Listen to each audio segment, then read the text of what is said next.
Hi everyone, join me today as I sketch this man riding his bicycle using ink and watercolor.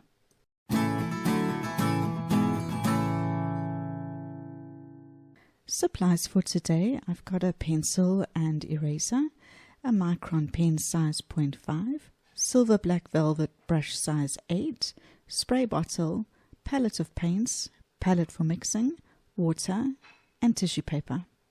Today I'm going to use my Moleskine Art Collection sketchbook. It is an A5 sketchbook with a moderately weighted 165 GSM paper inside. This is a very nicely sized and good quality travel sketchbook if you want to have a sketchbook with you whilst you are on the go. I'm going to start with my pencil sketch already down, and I'm going to go straight in now with my Pigma Micron liner pen in size 0.5. If you would like to make use of the free downloadable and traceable sketch, you can find the link to the PDF in the description box below. Alternatively, you can use your pencil and sketch along with what I'm doing in ink, and then go over it again with your pen once you're done. Just make sure that any pen that you use contains waterproof or archival ink so that the watercolor doesn't run when we put the watercolor on top. This photograph was taken in Chiang Mai, Thailand. I was out one Saturday riding my scooter with my friend Hercules, and we were riding along the rice paddies, and we passed this very interesting looking character on his bicycle. I had to stop and get a photograph of him, but in order to do that I had to drive ahead of him on the road and get my phone ready and wait for him to pass me, and then when he did, I was able to snap a shot.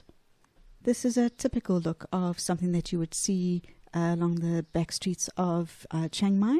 This is the dress and attire of somebody who works in the rice paddies all day, with the sun hat, the cotton shirt and leggings. It was the beginning of rainy season when this photograph was taken, and the workers in the rice fields were very hard at work to get all of the rice planted before the bulk of the rains came. I really love rainy season. It is such a productive time and wonderful to see the shoots of green starting to sprout after the rain starts to fall after a very dry, smoky season. If you are unfamiliar with the rice planting process, these are bunches of rice shoots that were grown from seed in a different location, very close together. They are then bundled together and placed out into the rice fields, and then people will come open up the bunches and separate them out and then plant them in the field. And this is what the rice paddy might look like after a morning's work. I'm going to use a bigger brush to put water down into the sky area, and then I'm going to go into the sky area with cerulean blue. I'm going to put the blue down in quite an uneven way to give the effect of clouds in the sky. Then I'm going to start working on the foliage and make use of different greens that I've got. I'll start with Serpentine Genuine, put that down in some areas. Then I'm going to come in with a bit of sap green to make a difference in the color. In this first layer of foliage, I will also try and change up the consistencies of the paints that I'm putting down so that I also get difference in tone. For the foliage that is further away in the distance, I want to add a blue tone to the green, so I'm going to use Cascade Green. Things look more blue the further they go into the distance, and that is why I'm going to use Cascade Green, which has got a bluish tinge to it. And then I'm going to add some green Apatite Genuine for the other bush that's in the background. If you don't have such a vast number of greens available in your palette, it's no problem. You can start with a base green and then just add more yellows or blues to it to vary the color. I'm going to use the granulating color Sodalite Genuine that I like so much for the road. I really enjoy this color because it does granulate, which means it will separate into different colors when I put it down in a very watery mix. It also has a bluish tinge to it so that I'm not doing the road just a plain black or grey. But if you don't have Sodalite Genuine, then a grey that has got blue in it, like Payne's grey, would be perfectly adequate. I will start by laying down a very watery layer of the Sodalite Genuine so that it can granulate, and then I will start with a thicker consistency in the background and just blend it forward with a damp brush. I want to add some contrast and shadow to the bushes in the back now, and to do that I'm going to use Perylene Green. I'll start by dotting in some shadows at the bottom and then just fading my shadows out as I move towards the top of the bushes. Perylene Green is another green that's got quite a lot of blue in it, which is the reason why I'm using it as the shadow color in the background. As I start moving forwards though, I will use a thicker consistency of sap green to do the same thing with the shadows in the bushes closer towards the front.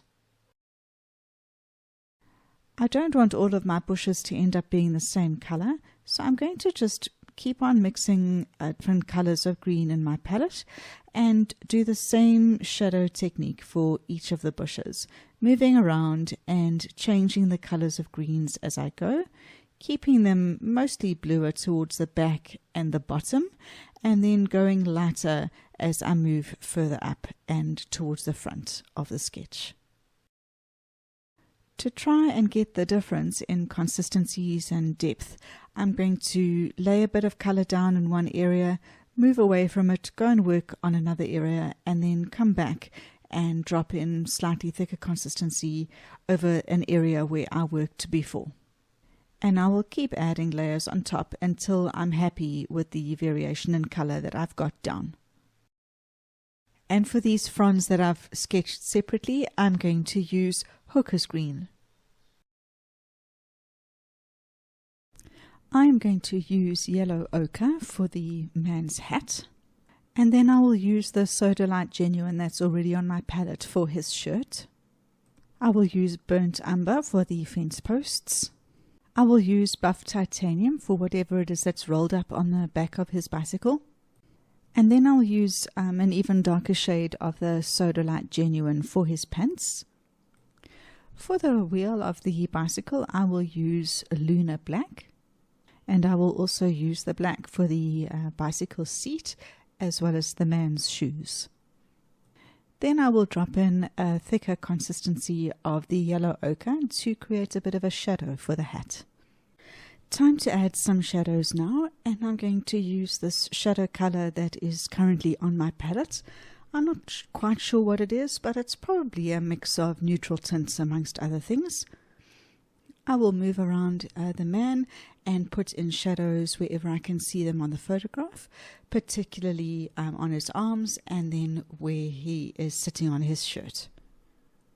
And then I will also add a bit of a shadow to his luggage. And there's the final sketch. If you made it this far, I'd really appreciate a like, and let me know in the comments what you think of the sketch. Until next time, bye for now.